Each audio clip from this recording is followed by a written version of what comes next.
Hello दोस्तों, आप सभी का स्वागत है मेरे यूट्यूब चैनल खुशी एकेडमिक स्टडी पर।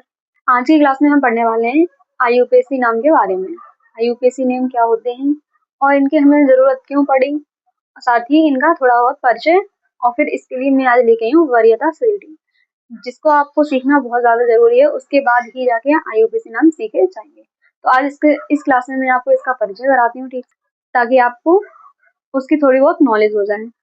फिर नेक्स्ट क्लास से हम लेके आएंगे इसके एक एक जो ग्रुप हैं वरीयता श्रेणी में, समूह हैं, उनको एक एक करके हम देखते हैं और उसमें उनके आईयूपीएससी नाम बनाना सीखेंगे। तो देखो, सबसे पहले हम जानते हैं आईयूपीएससी नाम क्या होता है और इसकी फुल फॉर्म क्या होती है। तो इसकी फुल फॉर्म होती है international union of pure and applied chemistry, जिसको हिंदी में कहते हैं शुद्ध एवं विशुद्ध रसायन का अंतरराष्ट्रीय संघ। तो इसको ये भी याद करो, क्या इसकी फुल फॉर्म। पहले तो IUPAC, international union of pure and applied chemistry, तो ये इसकी फुल फॉर्म है।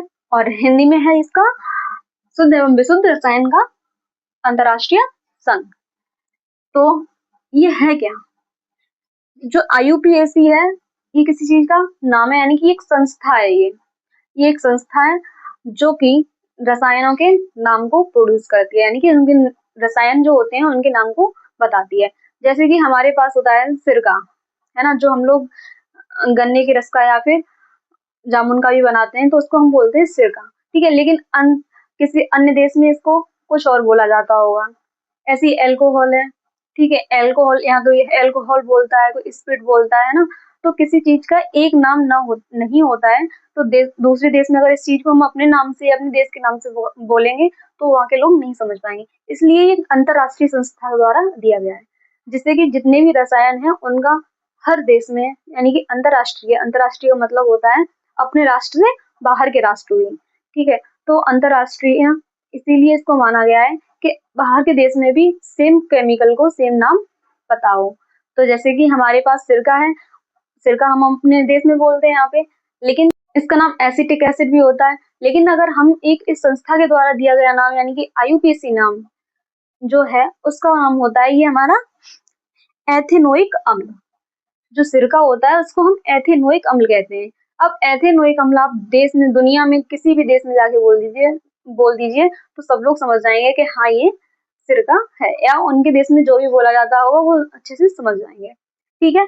और इसके लिए एक सूत्र भी होता है CH3COOH, इसको COOH नहीं बोलेंगे।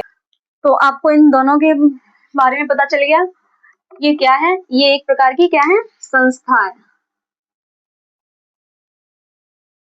एक संघ है जो केमिकल या रसायन के नाम को अंतरराष्ट्रीय लेवल पे, यानी कि आईयूपीएसी नेम में बदल के देता है, ठीक है। और क्यों है, एक जैसे नाम देने के लिए,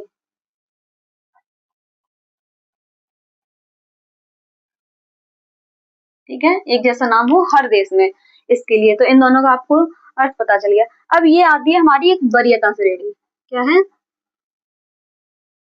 वरीयता श्रेणी, ठीक है।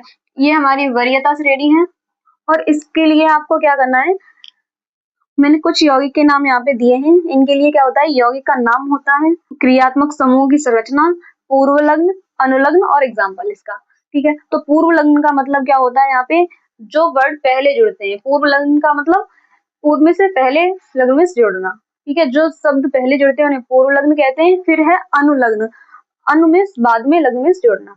तो अनुलग्न का मीन्स होता है कि जो शब्द बाद में जुड़ते हैं, ठीक है।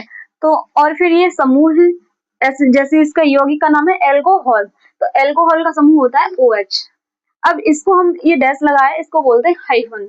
हाइफन का मतलब होता है ये एक बॉन्ड है, जैसे कि मैंने आपको हाइड्रोकार्बन में सिखाए तो कार्बन के 4 बॉन्ड होते हैं, वही ये इसका बॉन्ड है। यानी कि अगर कोई हम CH3 या C के कार्बन के कोई भी यौगिक जोड़ते हैं तो इस बॉन्ड के आगे जोड़ सकते हैं, इसके पीछे नहीं। अगर इसके पीछे हम जोड़ते हैं तो ये एक समूह नहीं कहलाएगा, ठीक है। तो इस हाइफन का मीन्स यही है यहाँ पे कि इसके आगे हम जोड़ सकते हैं कुछ भी, लेकिन ये अगर हमने यहाँ पे कुछ जोड़ा तो इसको ये समूह नहीं कहलाएगा, इसलिए इसके पीछे कुछ भी नहीं जोड़ा जा सकता है, ठीक है।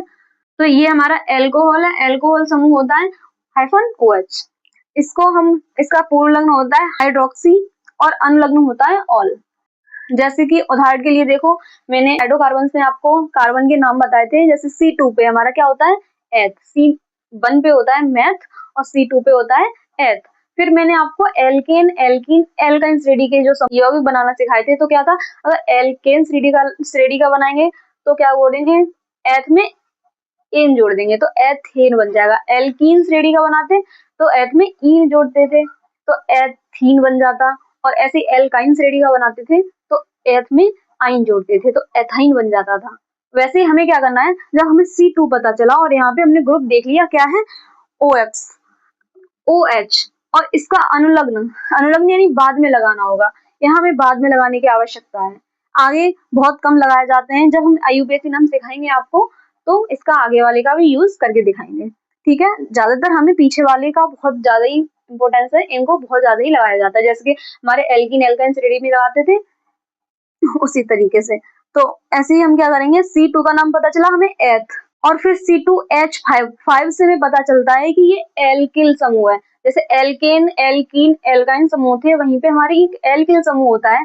और एल्किल समूह क्या होता है, उसका समान सूत्र होता है CnH2n+1। ठीक है, और एल्केन श्रेणी था क्या था, CnH2n+2। इसका मतलब क्या है, यहाँ पे +1 है या +2 है, यानी कि एल्केन श्रेणी में से अगर हम एक H कम कर देंगे तो हमारा एल्किल समूह बन जाएगा। क्या बनेगा, एल्किल समूह बन जाएगा। ठीक है, तो ऐसे ही अब हम एल्केन श्रेणी का बनाते तो C2H6 होता, और एल्केन श्रेणी में से अगर एक H कम कर देते तो हमारा एल्किल समूह बन जाता है। तो क्या होगा, C2H5 हो गया, एक H कम हो गई तो ये एल्किल समूह बन गया। ठीक है, तो ये हमें पता चलता है एल्केन से बना है। तो इसका अगर हम एल्केन समूह का नाम लेंगे तो एल्केन बनेगा। ठीक है, अगर OH को हटाएं, क्योंकि हाँ एक सिंगल बॉन्ड रहता है जहाँ H जुड़ी होती है, OH हट जाएगा तो हमारी पूरी 6 H हो जाएंगी। तो जब हमने एक H हटाई तो OH समूह को जोड़ दिया, क्योंकि कार्बन के सिर्फ 4 ही बॉन्ड होते हैं, इसलिए यहाँ पे जुड़ गया। जब हम डिटेल में समझाएंगे आपको तो पूरी संरचना के माध्यम से सिखाएंगे। तो यहाँ पे क्या है, एथेन। एथेन में इसका अनुलग्न जोड़ा ऑन, ऑल, क्योंकि ये OH समूह है, यहाँ OH समूह आ गया तो एथेनॉल बन जाएगा। एथेन में ऑल जोड़ेंगे तो क्या बनेगा, एथेनॉल बनेगा। उसी प्रकार से देखो एल्डिहाइड समूह, एल्डिहाइड समूह का क्रियात्मक समूह होता है -CHO। तो इसको हम इसका पूर्व लग्न लगाते हैं फॉर्मिल या ऑक्सो, और अनुलग्न लगाते हैं अल। तो ऐसे ही यहाँ पे C2H5 बना तो C2H5 एथेन को दिखाता है, और अल लगाएंगे तो एथेनल हो जाएगा। एथेन में अगर हम अल जोड़ेंगे तो एथेनल हो जाएगा। ठीक है, ये हमारा आता है कीटोन समूह। ये एक तरीके से इसको हम, इस समूह का नाम रहता है कार्बोनिल समूह, इसे हम कार्बोनिल समूह भी कहते हैं। तो ये हमारा कीटोन रहता है। कीटोन यानी कि जिसमें CO आते हैं, CO से 3 संरचना बनती है। कौन सी, एक CHO, एक CO और एक COOH। इन तीनों में ये संरचना बनती है। ठीक, और यही संरचना हमारी ये है, इसीलिए ये तीनों की संरचना एक सेम बनती है, तो इसलिए हम कार्बोनिल समूह इसको कह देते हैं। ठीक है, तो कीटोन का क्या होता है, ऑक्सो होता है पूर्व लग्न और ऑन होता है इसका अनुलग्न। तो यहाँ पे देखो ब्यूट क्यों आया, कार्बन की संख्या गिनो, इसमें 1 2 2 कार्बन ये है, 3 तीसरी ये है, और 4 कार्बन है, और यहाँ पे इसका नाम होगा प्रोपेनल।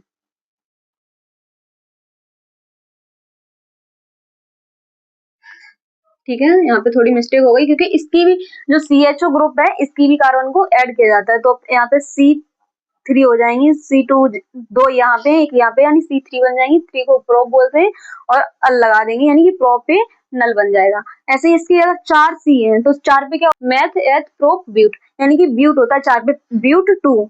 इधर से 1 2 2 नंबर पे C है, इसलिए इसको 2 बनाते हैं, इधर ऑन लगा देंगे।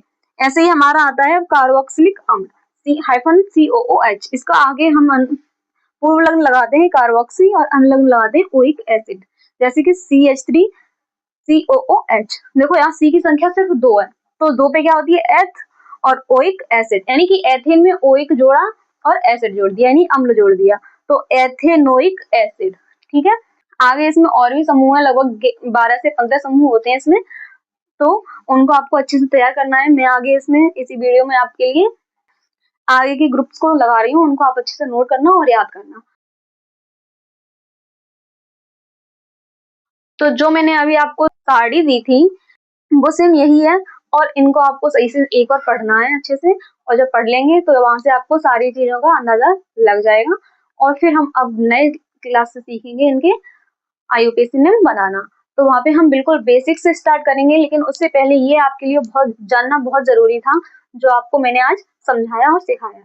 ठीक है, तो उम्मीद करती हूँ आप सभी को ये चीजें अच्छे से समझ में आई होंगी। और इसी के साथ हम क्लास को करते हैं बंद और मिलते हैं एक नई क्लास में। तब तक के लिए धन्यवाद।